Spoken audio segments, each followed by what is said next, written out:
Well, good evening from London. Welcome to Piers Morgan Uncensored. Reviews for Harry and Meghan's big-budget Netflix series have so far been less than kind. Unimaginative and frustrating, said Hollywood's Bible, Variety magazine. So sickening, I almost brought up my breakfast, said the woke Bible, The Guardian. All the intimacy of Instagram, sneered the normally timid New York Times. A nauseating self-serving snooze fest, said another pundit. Well, that was me. Hello everyone, welcome back to Meghan and Harry Tales, your go-to channel for unravelling the truth behind the headlines. Today, we're diving into Piers Morgan's latest tirade against Meghan Markle and Prince Harry. Buckle up because, as usual, Morgan's accusations are as loud as they are unfounded. Let's break it all down. He has launched another attack on Harry and Meghan, criticising their every move and questioning their intentions. This time, it's about the timing of their Netflix teaser. The couple recently released a teaser for their upcoming Netflix series, which has garnered significant attention. The Sussexes dared to release it on a day when Kate Middleton had a health announcement. How dare they? According to Morgan, this was a calculated move to steal the spotlight from Kate. According to Morgan, this is proof of their blatant disrespect. He argues that Harry and Meghan have no regard for the royal family and are only interested in promoting themselves. He claims they deliberately tried to overshadow Kate. Morgan insists that this is just another example of their ongoing attempts to undermine the royal family. Morgan's words drip with disdain. He spares no effort in painting Harry and Meghan as the villains of this story. He paints Harry and Meghan as villains. They are always scheming. They are always attention-seeking. In Morgan's narrative, the couple is constantly plotting to stay in the limelight. He seems to relish in portraying them in the worst possible light. His criticisms are relentless, and he appears to take pleasure in their public scrutiny. But is there any truth to his claims? Are Harry and Meghan really as calculating as Morgan suggests? Or is this just another attempt to tarnish their reputation? Let's take a closer look. By examining the timing and context of the Netflix teaser release, we can better understand the motivations behind it. Was it truly an attempt to overshadow Kate, or simply a coincidence? As we delve deeper, we must consider the broader narrative and the ongoing tensions between the Sussexes and the rest of the royal family. Only then can we begin to separate fact from fiction in this latest chapter of royal drama. Morgan's entire argument hinges on the idea of a deliberate clash. He wants us to believe that Harry and Meghan controlled the release date. He implies that they chose that specific moment to steal Kate's thunder. But here's the reality. Netflix is a global platform. It has its release schedule. These schedules are planned months in advance. It's highly unlikely that Harry and Meghan had any say in the exact timing. The truth is much simpler. This is a non-story. It's a manufactured controversy designed to generate clicks and outrage. Let's not fall for it. While Morgan rants about imaginary offences, Harry is busy making a difference. His recent Polo documentary is a testament to that. It's not just about sports, it's about something much bigger. The documentary shines a light on Centerbal. This is Harry's charity that supports children in Lesotho. The film showcases the power of sport. It shows how it can be used to uplift communities. The documentary is full of heartwarming moments. We see Harry's genuine passion for helping others. He's not just a prince, he's a humanitarian. He is using his platform for good. Section 4, Double Standards, the Cambridges versus the Sussexes. It's hard to ignore the stark contrast in how Morgan portrays Harry and Meghan compared to William and Kate. The Cambridges can do no wrong in his eyes. They are the golden couple. Their every move is met with praise. But when it comes to the Sussexes, Morgan sees only flaws. He magnifies their every misstep. He twists their words. He attributes the worst possible motives to their actions. This blatant double standard is appalling. It exposes the bias that often colours reporting on the Sussexes. Section 5. Beyond the headlines, the Sussexes' global impact. Let's move beyond the manufactured drama.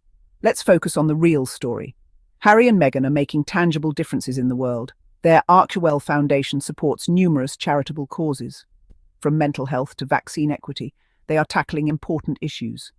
They are using their voices to amplify marginalized communities. They are inspiring a new generation of philanthropists. Their work speaks for itself. It's time we recognize their contributions without the constant negativity. Section 6, The Piers Morgan Show, a cycle of outrage. Piers Morgan, a name synonymous with controversy, has made a career out of stirring the pot. His show thrives on the very essence of outrage, drawing viewers in with his unfiltered opinions and relentless critiques. Piers Morgan seems to thrive on outrage. His passionate delivery and emphatic gestures are designed to provoke strong reactions from his audience. He knows that outrage sells, and he leverages it to keep his ratings high. He's built a career on it. From his early days in journalism to his current role as a talk show host, Morgan has always known how to capture the public's attention. His ability to create drama and controversy has made him a household name. He creates drama where none exists. Whether it's through sensational headlines or heated discussions, Morgan has a knack for turning mundane topics into headline news. His approach often involves exaggeration and provocation, ensuring that he remains at the centre of public discourse. He stirs the pot and then sits back and watches the world burn.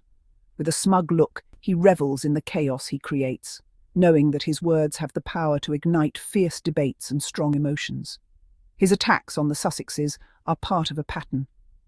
Piers Morgan has been particularly relentless in his criticism of Prince Harry and Meghan Markle. His constant scrutiny and harsh words are not isolated incidents, but part of a broader strategy to keep himself relevant. He picks them apart relentlessly. Every move they make, every word they say, is dissected and criticised by Morgan. He leaves no stone unturned in his quest to find fault with the Sussexes. He knows exactly what buttons to push. With an intense expression and a pointed finger, Morgan targets the most sensitive issues, knowing that his words will elicit strong reactions from both his supporters and detractors. He knows how to get a reaction, but at what cost? While his tactics may boost his show's ratings and keep him in the public eye, they also have serious repercussions. The outrage he generates spills over into social media, where it fuels further division and hostility. His words have real-world consequences. They fuel online hate. The vitriol that Morgan's comments inspire online can lead to real-world harm. People targeted by his criticism often face a barrage of hate and abuse from his followers. They contribute to a toxic media environment. The sensationalism and negativity that Morgan promotes are echoed in tabloid newspapers and other media outlets, creating a cycle of outrage that perpetuates a toxic media environment. It's time to hold him accountable. As viewers and consumers of media, we have a responsibility to demand better. It's time to hold figures like Piers Morgan accountable for the harm they cause and to push for a more responsible and ethical media landscape. Section 7. A call for change, rethinking media narratives. In today's fast-paced world, the media is omnipresent, influencing our thoughts, beliefs, and actions. From the moment we wake up and check our phones to the time we go to bed, we are bombarded with news and information. The media plays a powerful role in shaping public opinion. It has the ability to inform, educate, and inspire. However, it also has the potential to mislead, manipulate, and divide. The responsibility that comes with this power is immense. When outlets prioritize sensationalism over substance, we all lose. Sensational headlines and shocking stories may grab our attention, but they often do so at the expense of truth and integrity. This kind of journalism can create fear, mistrust, and division among people. We need to demand better. We need to hold media outlets accountable for the content they produce. This means supporting journalism that values accuracy, fairness, and depth over clickbait and sensationalism. We need to be critical of the narratives we consume. Media literacy is essential in this digital age. By educating ourselves and others about how to analyze and interpret news, we can become more discerning consumers of information. We need to challenge biases and double standards. It's important to recognize that everyone has biases, including journalists. By being aware of these biases, we can better understand the perspectives being presented and seek out diverse viewpoints. We need to support media outlets that prioritize truth and fairness, subscribing to reputable news sources and financially supporting independent journalism can help ensure that quality reporting thrives. Let's create a media landscape that celebrates positive contributions rather than fueling negativity. Stories of hope, resilience, and community can inspire us and bring us together. Let's amplify voices that are working to make the world a better place. By giving a platform to those who are driving positive change, we can encourage others to get involved and make a difference. Let's choose kindness and understanding over outrage and division. In a world that often feels divided, we have the power to foster unity and compassion through the stories we tell and the media we support. Until next time, this is Meghan and Harry Tales, where we bring you the real story, not the tabloid drama. See you soon.